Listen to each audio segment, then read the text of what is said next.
Did the Forgotten Sons play Border Patrol to our favorite 205 Flyer? And who was Candice LeRae's mystery partner against the designer-clad duo? Did the Street Profits experience a drop from our resident Raw Vikings? And was the champion left in traction by the Undisputed Faction? Ladies and gentlemen, this was a great show, and this is NXT. Support, no DQ.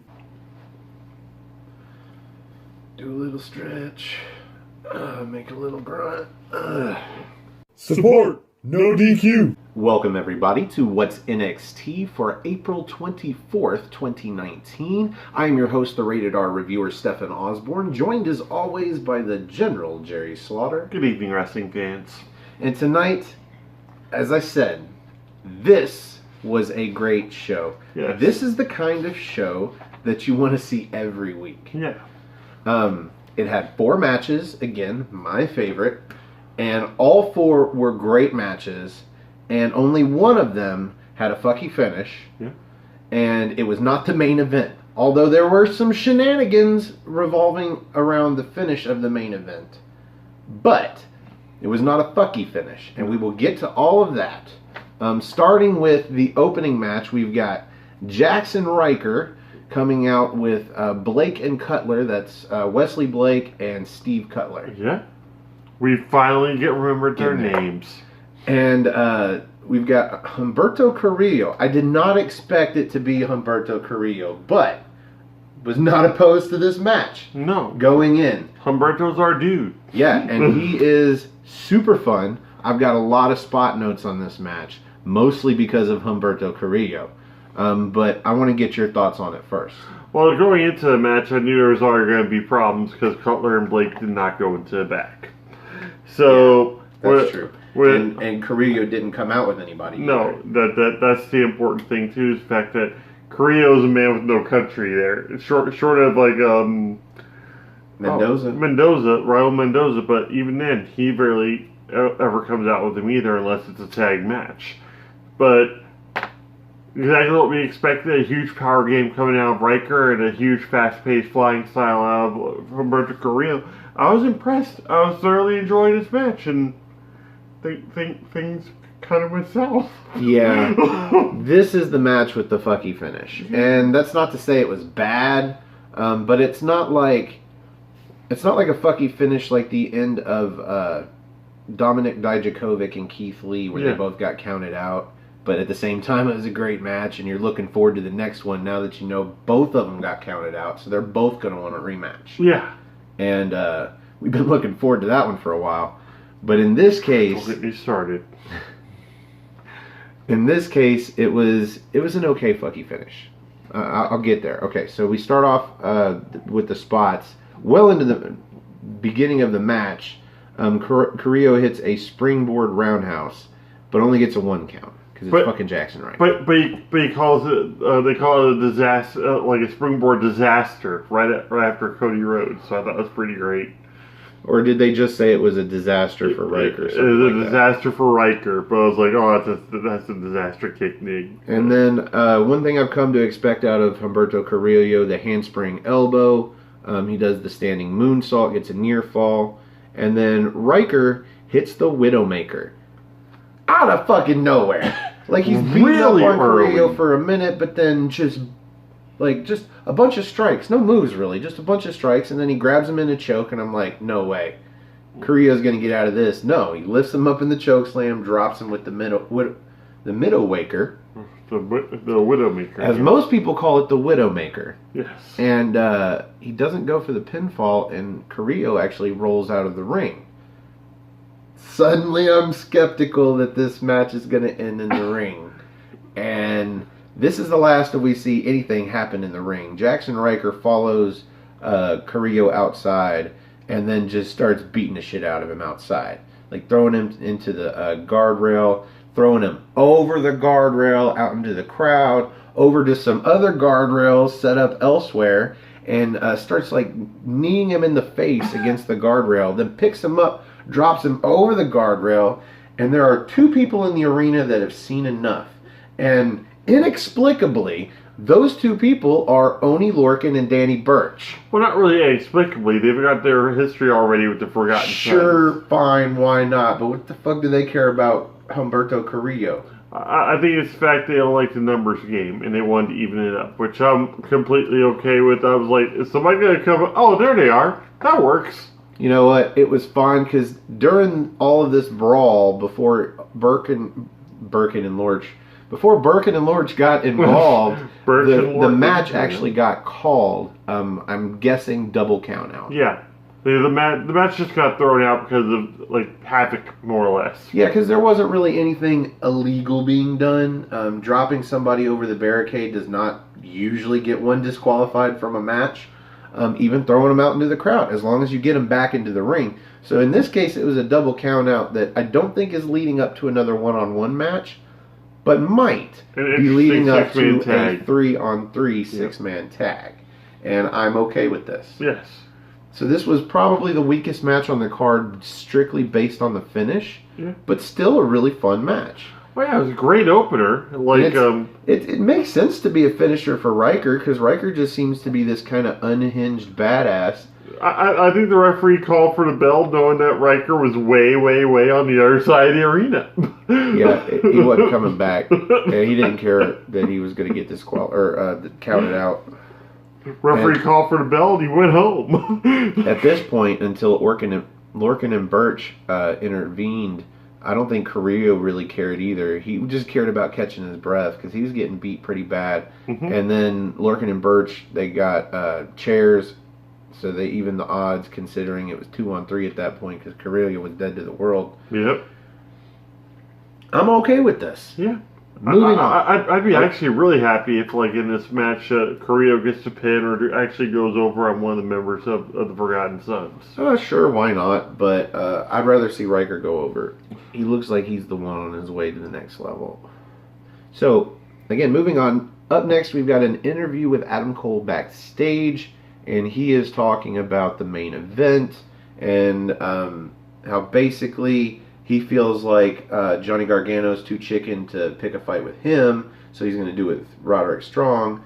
But Strong's going to do as they do in the Undisputed Era. He's going to go out there and beat his ass and win. Mm-hmm. Basically. Right, just in the middle of a photo shoot, because that's what they do. They just interrupt these things. There is not enough time to do an interview after the photo shoot. Well, remember when she was waiting outside for somebody to interview? I think it was. Yeah. Yes, outside for a photo shoot, and that's when Adam Cole approached. And then now they're like, okay, so we can't wait on him because these photo shoots tend to run over, so we're just going to interview him as they're getting photographed. And I don't know. Just noticing trends here and a progression. So off the camera, we get Adam Cole saying, like, what are you smiling about? What are you laughing about? And sure enough, it's our resident stoner, Matt Riddle. Yeah. So Riddle is there apparently waiting on his photo shoot, so he gets to be privy to the interview, and this just sets up some one-on-one verbal that's probably going to set up a one-on-one match, where basically Matt Riddle said that Cole seems to be jealous over Roderick Strong. Yeah. And it's pretty simple, and Cole does not take him up on the challenge. No. I think he says something like, do something about it. What are you going to do about it? Yep. And Cole's not going to do nothing. He says he's got other things to worry about.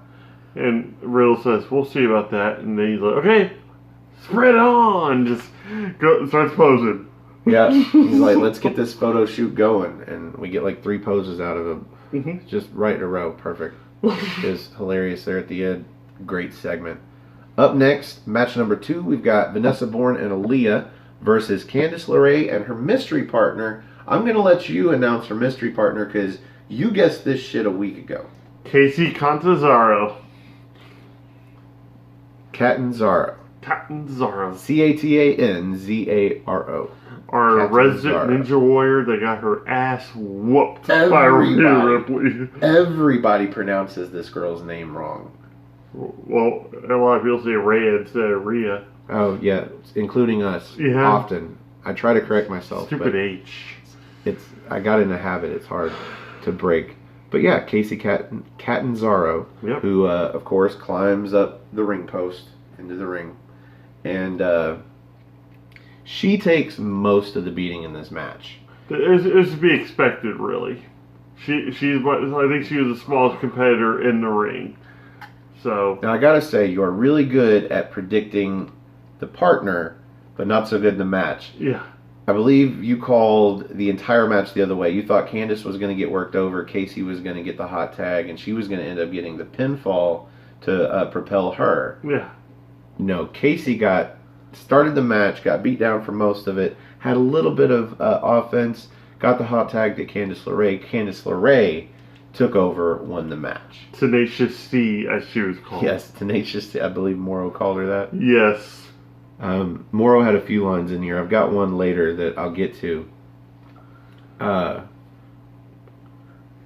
off the bat, this match was like a lot more than I expected it to be, because Vanessa Bourne and Aaliyah have actually started to impress me more and more just from the viciousness of the two. Aaliyah pulls off this Indian surfboard with the knees in the back that just looked perfect and just painful as crap. Probably because Casey's so small in stature and everything, but at the same time, it was really great looking. Aaliyah's impressing me more and more with each match that she's actually in. Any move that's that hard to name? Yeah, we landed on Indian surfboard, but Yeah. I would say any move that's that hard to name is always a fun move, because usually for me, it's the first time I get to see it. Yeah. We've done a couple of those. By the third or fourth or fifth time, man, if I'm still struggling to name that move, I'm waking up in the middle of my sleep like, what do I need to name this move? I love that, though, about NXT UK. Yeah. Just about every week I see something new that I've never seen before. Mm-hmm. Just because I don't watch wrestling, and that's on me. But I've got several spots in this match. Casey, of course, with what we've noticed out of her most of the time, she comes off the apron into a handstand on the top rope. Springs into a handstand, but corkscrews it, twists it on the ropes, and then comes down onto the opponent. I think it was Bourne. Yeah. And gets her with a head scissors. Yep. Head scissors takedown. Great. Beautiful. But this is like it for her. I was about to say that's her big spot for the evening. After that, she just gets her ass handed to her for quite a while. Yeah, I think she goes for a near fall, but Aaliyah ends up pushing her into the corner, and Bourne catches her, and this is where they take her over. Oh no, she came off the ropes and did this flipping axe kick onto the back of Aaliyah. So they work her over for most of this match, and then they go for a double vertical suplex on her, but she lands on her feet on the other side and then drops them both with neck breakers. And then now she gets the hot tag to Candice LeRae, who does a number of things, including a spring shot. I call it a spring shot, where you come in from the apron, leg through the middle or over the middle on the bottom, and spring off. Anyway, she does that into a jawbreaker. What else did she do? A step-up senton. Yep. And pretty much hip LeRae, the lion salt, which she actually nailed this time. And right amount of steps and everything. 1, 2, 3. I can't remember if it was Aaliyah or Vanessa Bourne, but either way, Candice got the pinfall. I believe it was Bourne, because she was actually in the right position and everything for it. Great match for what it was. Yeah. It was a great women's tag match. It wasn't too long, wasn't too short, and it put LeRae and Casey over. So, just to be honest, it couldn't be too long, because again, we had 4 matches on this show, and they were all quality. Yeah. So the stuff in between really happens at the end of this match, and then that's it. I was about to say, we only get 2 backstage segments, more or less, or 3 actually. We do get a video recap of the women's title match and the after match from last week. Kairi Sane's last match with the company. We'll miss you, kind of, sort of, not really, not at all. Have fun. And this leads into an interview with Io Shirai. And she doesn't get very far into this interview, and you see in the background Baszler, Duke and Shafir sneaking up behind her, and sure enough, they attack her. And then Duke and Shafir hold her up, while Baszler gives her that sick high knee to the side of the face. And but she was about to say she was acting more like it was her stomach was more attacked than anything else. So it's like, come on, it was a knee to the face. Play it off that, you know. But yeah. So up next we get a video package / promo for Kushida, and this is to lead us into an interview with William Regal backstage in his office. I never get sick of seeing Regal. And he's talking about how great of an acquisition this is. Fill in the blanks. He says stuff that just says this is the greatest. Kushida's the best. He's going very Donald Trump with it. This is the best signing we ever had. It was so hard to do this, and we finally did it, and thank God, because Kushida's here. And during this, Cassius, approaches Regal, and they exchange a handshake and pleasantries. And Cassius suggests that since he knows so much about Japanese strong style and Japanese wrestling, that who would be a better opponent for Kushida next week in his debut match than Cassius Ohno? It's the butt. And I believe the cameraman asks Regal the same question. He's like, you know what? Sounds like a pretty good idea to me. Yeah. So, of course, this is going to happen. And we do get an announcement later that this is going to happen. But, of course, this was going to happen. Sure. Why the fuck not? I will watch Cassius Ohno get beat by Kushida next week and be happy, I think. We'll see. So, after this, we get our third match of the night. Completely freaking forgot we were getting it. Yeah. And then I saw Street Profits. I'm like, oh my God, we get to have them against the that one team. So Angelo Dawkins, Montez Ford, collectively known as the Street Profits, our guys. We love these guys. Mm-hmm. Our first attention that we did was for Montez Ford. Mm-hmm. We will be doing another one of those soon enough.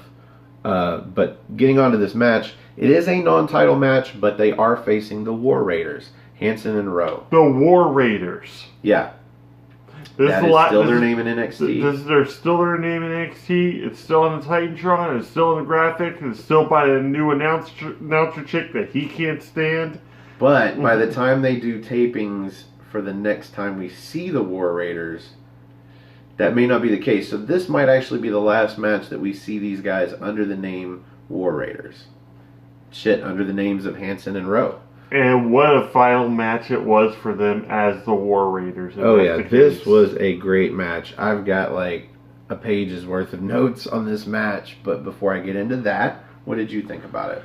I automatically couldn't decide who was going to win this match because there's no tag title implications involved. And it wasn't the main event.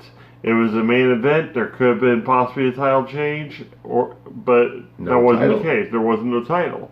So this was more about just the Street Profits proving themselves and getting some steam back that they've lost for the past couple months. And sure enough, right out of the box, like War Raiders aren't even done with their entrance. Ford just comes flying into the screen and just knocks them both out. They get a near fall, like, right within the first 30 seconds of the match off the frog splash. Yeah, something like that. So, that actually had me on the edge of my seat. I actually was like, oh my God, they're going to pull the upset. And that's where I had my first question for the evening. I'm like, could we call this an upset if the Street Profits had won? And your answer was? Yeah, that would be an upset. Let's be frank. The Street Profits only have time on the War Raiders in NXT.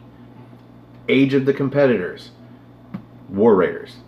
The time spent in professional wrestling as a whole, War Raiders. Yeah. These guys are the tag champs, so not only are they decorated, but they are legitimate. Yeah. And the Street Profits win-loss record does not even suggest legitimate. No. As great as these guys are. They're still relatively green compared to the War Raiders. So I would say absolutely it would be an upset. Yeah. But that's just one of these things where I had to think about it because they're like pretty well established in NXT, but their win-loss record, not so much. So, yeah, as you said, this match starts off with Montez Ford coming off the ropes, over the top rope. You don't see this setup. You are on the War Raiders with the camera. We don't even see this until the instant replay. Dawkins and Ford kind of nod at each other. Like, Ford charges back, charges over, no ropes, just flies into the middle of the ramp and takes out Rowe and Hansen. But all you actually see here is Montez Ford coming over the camera. It was such an awesome shot. Like, if he jumped over my camera now and landed on us, that's what you would be seeing. That you see us like. So this match started off quick, and then Ford throws, I believe, Rowe into the ring, and Dawkins hits him with a spear. Yeah, a spear. And then Ford comes off the top rope with a frog splash with so much height. This guy's height is ridiculous. It's insane. Yeah, and they get a 2 3/4 count. The people in the front row are spilling their red Solo cups. They were so excited. But it was not to be. They did not get the pinfall here.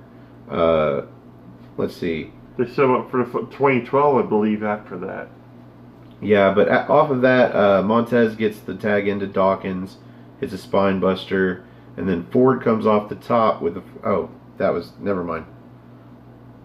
Spine buster, spear, whatever. So they go for the 2012 after the kick out. That's what we call it. It's a Doomsday Blockbuster, but we call it the 2012.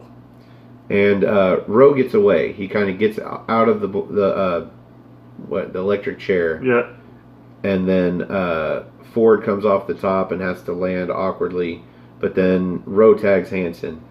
And, like, this is Ford and Hansen. Montez Ford and Hansen. And you would not think, I mean, certainly out of Ford, but just these athletic dodges. Like, the one I can mention that I think everybody's probably seen is Hansen doing the cartwheel. Yeah. To get away from like a lariat or something like that. But just these dodges that they're trading back and forth with were just amazing. But then Ford hits this amazing delayed belly to back suplex on Hansen. And you gotta think, Hansen's a big guy. He holds him like a wee baby. Yeah, he rocks him like a child. Like, scoops him, rocks him, just holds him there. And then drops him. Yeah. He must have held him for 10, 15 seconds. Yeah, that's a long time to hold a Viking in one spot. Then he hits a standing moonsault and dodges Rowe, because Rowe comes in, but then he clotheslines him over the top rope. Gets a tag in, Dawkins comes in with that running corkscrew forearm splash into the corner. Splash. They call it a 360 splash. He hits it, and then fucking Ford comes in and hits it. And then he does a fucking sliced bread using Dawkins as the assist. Yep. To get the backflip. Was great. Let's see, where do we go from here? So Hansen kicks out and then runs through a double clothesline as he comes off the ropes. And then handsprings into the other ropes, comes off with a double back elbow to both of them. Ronaldo calls it 305 Live, which I thought was pretty great. So he tags in Rowe, who comes in with an exploder to Ford, and then he catches Dawkins where that he catches him like a Uranagi, but then like floats under him and judo throws him over. Yeah, him very judo inspired throw for them to land on their knees, and he knees him in the face. Sick, just sick. we had a lot of fun with this match. So he shotgun drop kicks Ford into the corner. I believe he tagged in Hansen at this point. But then he plants Hansen. He picks up Hansen and just he picks up for a spine buster. Yeah. He picks up his own partner, but he's not spine bustering him. That's a weird word. Yeah. He's gonna plant him in the corner into Montez Ford, who we get a great camera shot and a sound bite where Ford is screaming as he sees Hansen's ass coming toward him. Montez Ford is so great. Oh, he's just brilliant in the ring. It's one thing to sell a move after the move is done. Yeah. But to sell a move before it even happens, just that scream was great. Support, no DQ. I think on Angelo Dawkins with the almost like the German suplex hit with the Hansen going off the clothesline off the second rope. Yeah, so Rowe grabs Dawkins and picks him up for a delayed German and just holds him again like a wee baby. And then Hansen springs off the middle rope and comes back with what I could best describe as a push. Yeah. Just pushes Dawkins into the German suplex. Yes. And he's out of the match.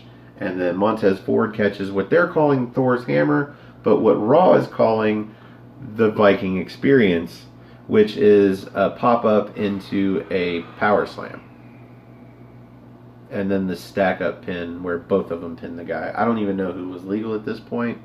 But yeah. It doesn't matter. The match was over. But what a match it was. Fuck yeah, this was a great match. This was main event caliber, I think, regardless. The fact that it was a non-title, I was really hoping that the Street Profits were going to win. But I'm not unhappy about this. The War Raiders looked awesome, but so did the Street Profits. But they both benefited from this match highly. Because you have them coming off also a win against Bartel and Eichner as well. So this automatically kind of puts them into the title picture, I believe, again. So who knows? I don't know who's going to be next for the... since it obviously isn't going to be the Street Profits now that take the belts off the War Raiders. Who's it going to be? I'm hoping Kyle O'Reilly and and Bobby Fish can somehow win a match that's designated as a number one contenders match. Team Red Dragon, or maybe back. a small four corners match, or a small tournament with just 4 teams. Something. I'm hoping Undisputed Era goes after him next. Yeah, I think it's been long enough. It's been a couple of months, but it's been long enough. How about that? Just the only other tag team. Name a better tag team than them right now on NXT. I can't.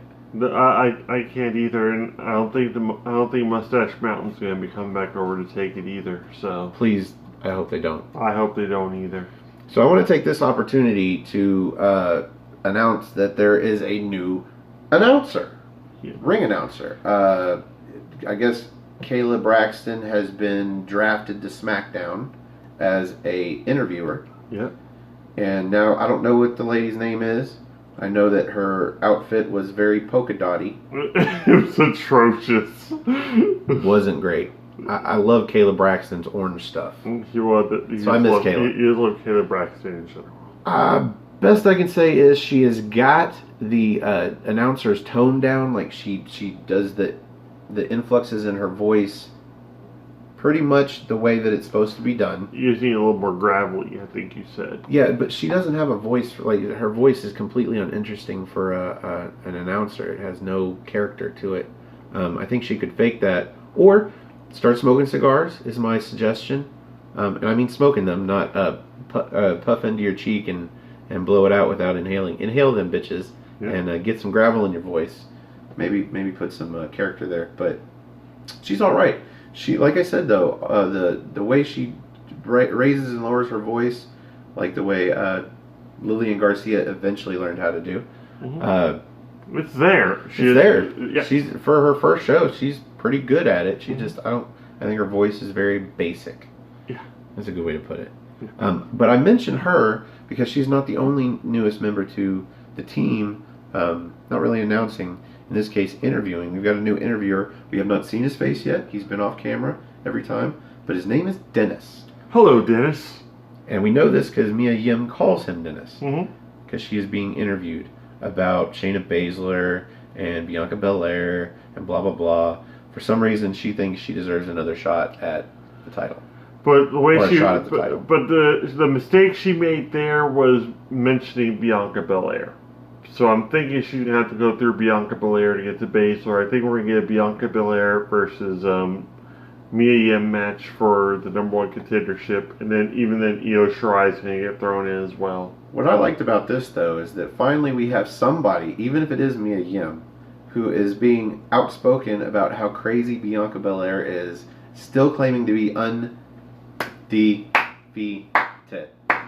Something like that. Undefeated. undefeated.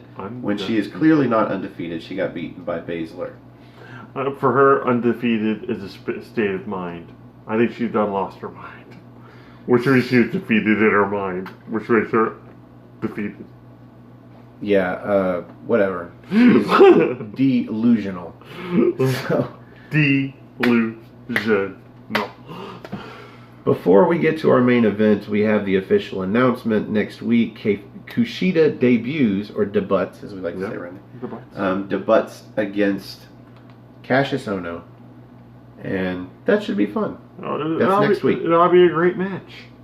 It ought to be. Won't be as going to be. But it ought to be. Man, who knows? So we are on to the main event.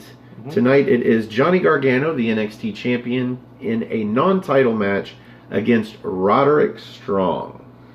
Who didn't think this match was going to, not be awesome? I knew from the get-go this match was going to be great, just from their matches that they've had across the board in Pro Wrestling Guerrilla, lots of other independent companies, and to think Roderick Strong and Johnny Gargano in a ring together was going to be a bad match, that's just foolish. That's just crazy talk, especially since Roderick Strong came out there by him fucking self. Basically, if it was all the Undisputed Era coming out there at the same time with them, yeah, that you'd be waiting for shady tactics, but you're already promised at least a good 10-minute match of just solid goodness until they showed up. And this match was given the better part of 20 minutes. Yes. It was a long match. And it was a long time before anything shady even looked like it was going to happen. Yeah. These two carried it easily 15 minutes of the match by themselves. Near falls and all. A lot of good spots. I've got a lot of spot notes here. Oh, yes. And I'm going to get to these because there were so many that I got really selective. Yeah. And even getting really selective, there are a lot. Oh, yeah. But you know what these two guys is going to be, especially with the Messiah of the Backbreaker. Yep. In his attempt to do the squirreliest of backbreakers. But before I get into all that, what was your thoughts on the main event? Automatically, anytime Roderick Strong is in a ring, you've got my full attention. Because of that. He pulls these backbreakers seemingly out of nowhere. But then also just his ring prowess in general. The guy is a ring general and a half. He's been in the sport for, I think, well over 20 years now, I think. And you would think he'd be slowing down or wearing down in some shape or form. No, if anything, he's more lean. He's quicker in the ring. He's more agile. He knows more of what to expect. He knows what to do. He knows his positioning. Gargano, his first test since winning the belt, and he's going against a veteran. And this match was a clinic and a half. It really, truly was. And I saw naturally more innovative moves out of Roderick Strong. I cannot speak enough about this match. And even then, the finish, I kind of called. Yeah, you basically called.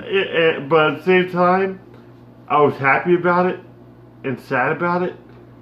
But I was pleased with the match, so it didn't even matter. Yeah, this was great all around. It starts with some fast-paced chain wrestling action. Yep. Just great between the two of them. A lot of dodges, a lot of reversals.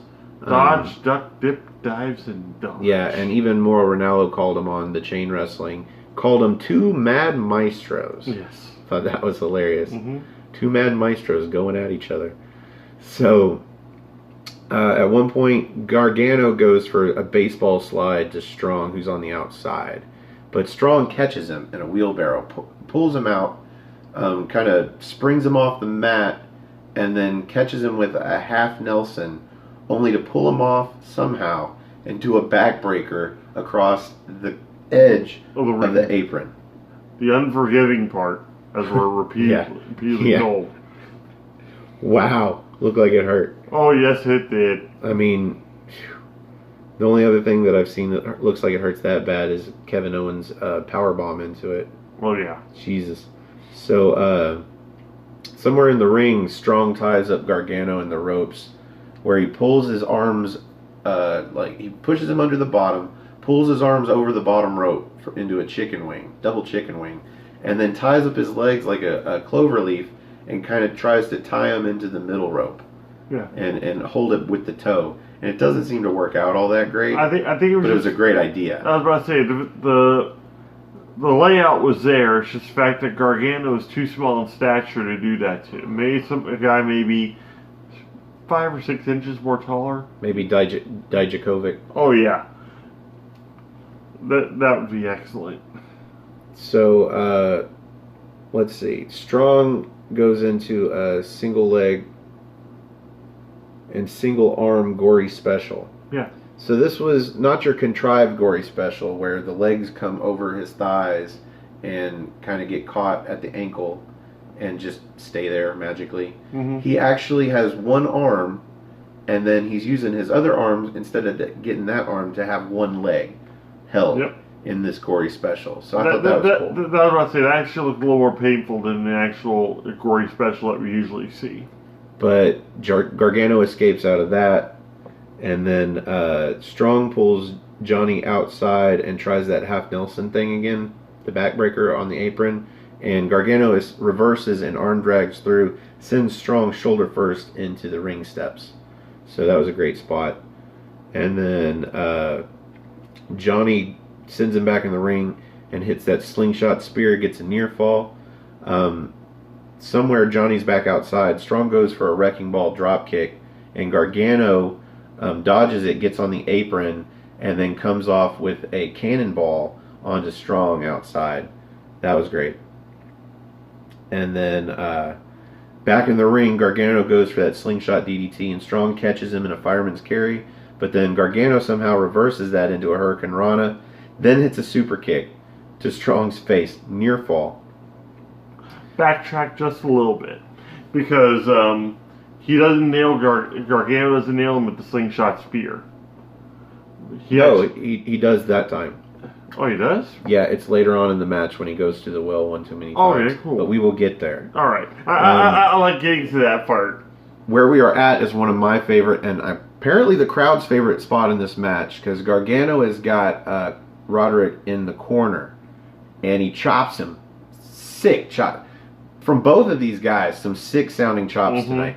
But Gargano hits one, good chop. Hits the second, knocks the spit out of Roderick's mouth. And I think the first one goes flying and hits somebody in the crowd. Yeah. Because it makes some crowd ruckus. But the crowd sees the spit. It's a lot of spit. Yeah.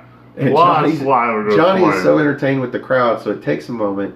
But then the crowd chants for he hits another one. No, he hits another one. And the spit goes flying. Crowd loves it again. Now they're chanting one more time. And he hits a fourth, but a third with the spit flying. A lot of spit from Roderick Strong. Mm-hmm. Jesus. Must have been sucking on some candy or something. Hey-oh! I don't know what that means, but okay. Candice LeRae, Johnny Gargano's wife. Okay.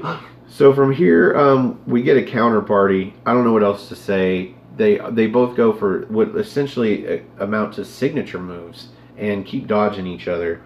And then Johnny goes for that slingshot spear again, and Strong counters, grabs him up, gets him in a butterfly but draped, somehow throws that into a suplex but ends with a backbreaker. Phenomenal looking, near fall. Mm-hmm. And then this is the breakdown. They both get up and they start trading these sick elbows. And then Gargano hits an enziguri. Then Strong comes back with a roundhouse kick to the face. And then he goes for a jumping knee, misses, but then comes back with a back elbow that stuns Johnny. He goes into the ropes but comes off with a discus lariat that turns fucking Strong inside out. Then he goes for that super kick, like sets up in the corner like DIY, and Strong catches him in the kick launch.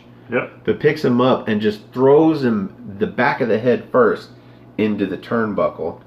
In Japan, they call that the fuck you throw. So Gargano gets up and Strong comes in with a running knee into the corner and then hits a backbreaker and then holds the backbreaker, picks him up, sends him into a flapjack the other way, near fall. And then he goes for a Boston Crab, which Gargano counters into the Gargano escape. This brings out Adam Cole to jump up on the apron, cause a distraction, get Johnny Gargano to let go of the Gargano escape. And to his credit, Roderick tries to follow up on the distraction, but unsuccessfully. And then Bobby Fish and Kyle O'Reilly come out. But then one thing you didn't call, I could have never called. For some explicable reason, Matt Riddle comes out. Down the rampway, catches both Fish and O'Reilly almost to the end of the rampway, takes them out, goes for Cole. Cole turns around and clocks him in the face. But after this, for some reason, Roderick reaches through the ropes and grabs Adam Cole, who turns around thinking it's Johnny Gargano and kicks him in the face. Or that's what we think. Well, we think he thought it was Adam Cole. Where I paused it, it looked like he had a second to register this is Roderick Strong before I kick him in the goddamn face. Well, anyway, Johnny comes off the ropes, does a suicide dive onto Adam Cole to take him out. He gets back into the ring, or back up onto the apron, where, just by chance, Roderick Strong's getting up, and he's kind of looking weary and kind of half bent over, and in the perfect spot for the slingshot DDT. 1, 2, 3, Johnny Gargano wins. Because, possibly, Adam Cole's an idiot. Or maybe he wanted to kick Roderick Strong in the face and cost him the match. How dare you get Johnny Gargano to want to have a match with you instead of me? Odd thing to be jealous about. He did get beat. And I would say without the Undisputed Era coming down and fucking things up, he was going to get beat anyway. Mm-hmm. He was in the middle of the Gargano escape, had nowhere to go. So, that brings us to the end of the main event. And on What's NXT, we rate the main event based off of the General's 5-star rating system. And Jerry, I know it's going to be high, but I wonder how high. Where do you rate this main event? I'm going to go ahead and give it 4 3/4. Wow. 4 3/4, because like the extra quarter for like the coming off an awesome show. But at the same time, 4.5 because I can't give it 5 stars. Okay. Like if it was for the championship, possibly a 5-star match because even then it would have even more of that big fight feel to it. But this was already non-title. We already kind of knew there was going to be some sort of shenanigans involved with the Undisputed Era. Also, I kind of called the fact that Roderick Strong was going to get costed but the match by Adam Cole, and he was. So. But other than that, we saw a lot of scientific wrestling. We saw a lot of great power moves. We saw a lot of exchanges, a lot of chain wrestling. And the aftermath with Roderick Strong just saying, let's just get out of here. Let's go. He's ready to go back there, cool off. He's like, I was this close to beating him, this close. And Adam Cole still seems kind of unfazed by it. Like, it's no big deal, you know. It's not like you're going to win or anything. You know, it's whatever. It's like, I couldn't beat him. You're sure as hell weren't going to beat him. But Strong, so close to beating Gargano. Such a great, great match. Crowd was eating it up. Lots of funny spots with all the spit and everything. Yep. And we got to see more backbreakers out of Roderick Strong. So I couldn't even be mad with the finish of the match. It was just beautifully done, front to back. The whole card was. So kudos. 4 3/4. Well, I was gonna agree with you, and because this match was great. Yes. Both guys looked great, bell to bell, great match. The finish was done perfectly. We had the surprise of of Matt Riddle coming out from left field. Like, that was something crazy. So let's set up a program for those two, though. That's going to be pretty interesting. Well, you know, even though the finish was something that you called, so it wasn't necessarily a surprise, the whole Matt Riddle thing was interesting. Add a little extra layer to it. So, off the back, though, of a great show, I just think that there should be no barriers on a 5-star match. I don't think that it has to be a title match for it to be a 5-star match. And I was going to give it 5 stars. Then I remembered there was no story in this match until Adam Cole came out and kicked the wrong person in the face. Yeah. So I'm going to hold back that 5-star. Great as this match was, main event, all of it all together, I'm going to go ahead and agree with you. 4 3/4. Yep, that's what I figured you'd go with, especially because, like you said, there was no story to it. There was like no husband when it comes to that kind of thing. So. I think it's been a while since we've agreed, but for such a high score, I think this is the perfect match for us to agree. 4 3/4. Can't give it a 5. It wasn't perfect like that, but it was certainly great and a great show. Yes. Excellent, excellent show. Support No DQ. So that brings us to the end of What's NXT. And thank you for joining us. Please join us tomorrow as we review NXT UK. I believe episode 40? The Big 4-0. And we will be doing that on our NXT party. I'm not particularly sure who we're going to have as our guest. We got Noah. I think we have Noah. We might have another. Maybe not.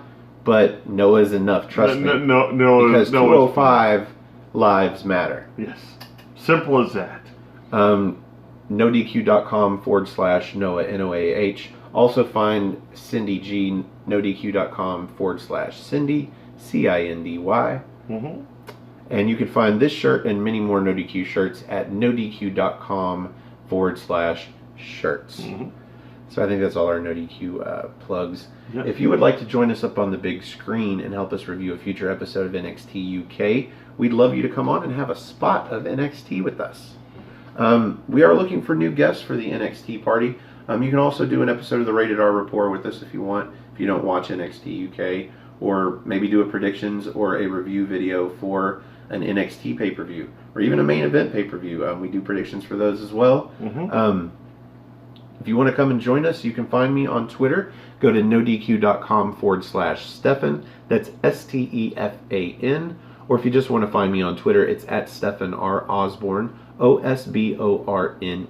As always, the R stands for restricted. I will get it out of the way now. It's restricted because I say a lot of fuck bombs. There you go. You can also find this gentleman on Twitter. At NoDQJournal and my Facebook group Armbar, all capital, ARMBAR, exclamation point. We have plenty of mods and administrators to let you guys in. Lots of different discussions going on, lots of new members, lots of exciting things going on in Armbar right now. I'm really excited for it. Yes, find us on Armbar. Do not add us on Facebook. No. If we like you, we will add you. Absolutely. But that's not it. It's not per That's usual. neither here nor there, really. I don't like to have a lot of spoilers on my Facebook, as I've said many times. That is for my Twitter. And if you would like me to follow you back on Twitter, just DM me. Just say, follow me back. And I will confirm that you are following me, and I will follow you back. Chances are you've seen us, so you've got Facebook or Twitter or whatnot. But if you want to be on the show and can't get a hold of us that way, leave a comment. Yeah, email works just fine. That's how we got Chris Mace. He is one of the members of the NX Team's 4 Horsemen. And hopefully we'll have him for an after-match present soon. So if you like our video, click the like button. That is underneath me. And if you like all of our videos, you should click the subscribe button. That's underneath Jerry. Yes. And in between there is the share button. And we will give you a moment for this. I know it takes a moment. Click the share button, and it brings up a little bar on your screen. Click Twitter. Then share. And then click it again. I know you got to click it twice. Then the bar comes up. Then click Facebook. And share. And there you go. Or just copy just copy the link and just smather it everywhere. Yeah. If somebody you know out there watches NXT, maybe they will enjoy our video. Our goal is to talk to people about wrestling. In that vein, we have our channel, Aftermatch Wrestling. These videos go up about a half a day early there. We also have some exclusive content, like Rated R Rapport, where we keep guests after the show and just bullshit about wrestling. We did Rated R Remix. Rated R Remix. That is our fantasy booking. The latest version of that, we fired a bunch of people.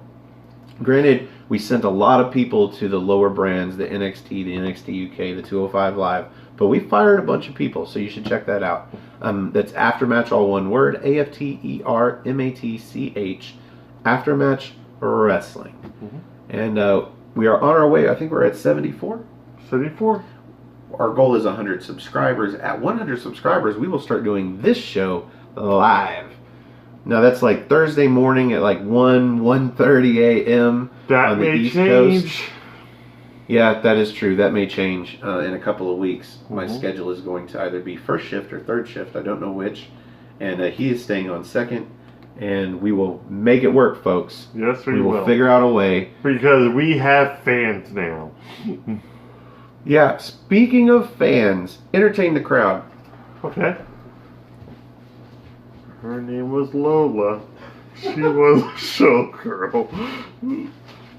With yellow feathers in her hair and a dress cut down to there. She would merengue. So I If know she were- that if you are still with us at this point, And then shut you are up. a true fan. I'm Yes. sorry.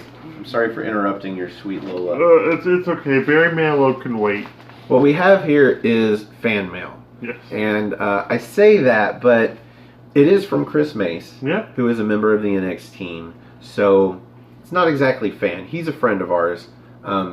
Family, if you will. Yeah. And he's allowed to have my address to send me something. Just so happens his daughter is an artist. She's a painter. I think she does other arts too, but she is a lovely painter. We have seen photos of what I'm about to open up, but we want to show you guys live us opening this and have the reveal. Just get another puff in there. Yeah. Back to the Lola? No? Okay, so here we have a painting done by Chris's daughter, and I want to open this without fucking anything up. Couldn't just grab a knife. I could have, but these bags are so easy to tear once you get them started. Oh, that's true too. Been running those heavy brakes. I got mad upper body strength now. Oh, damn. There's more to open.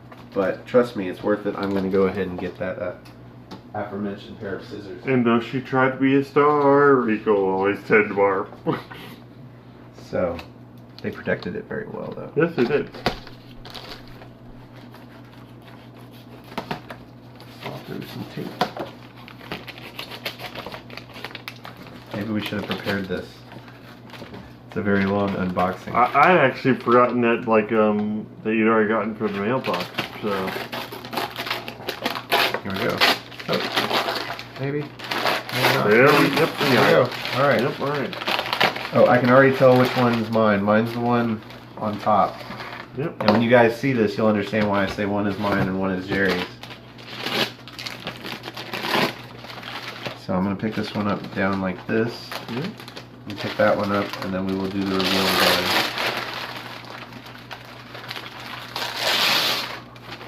Oh, you gotta flip it over. You gotta flip it over. Yeah, flip it over. Son of a steam bulldog.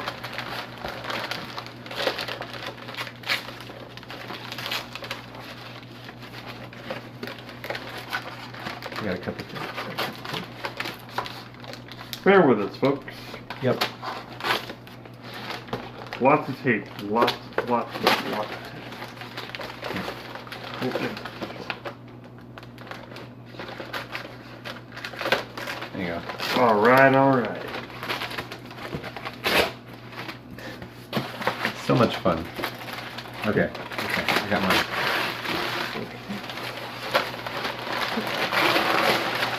Ready? Ready. Oh, Let's see if we can get it closer. yes. Representations. Yeah, so it's not just fan mail, it's fan art. And I Yes. never in my wildest dreams ever thought that I would have fan art of myself.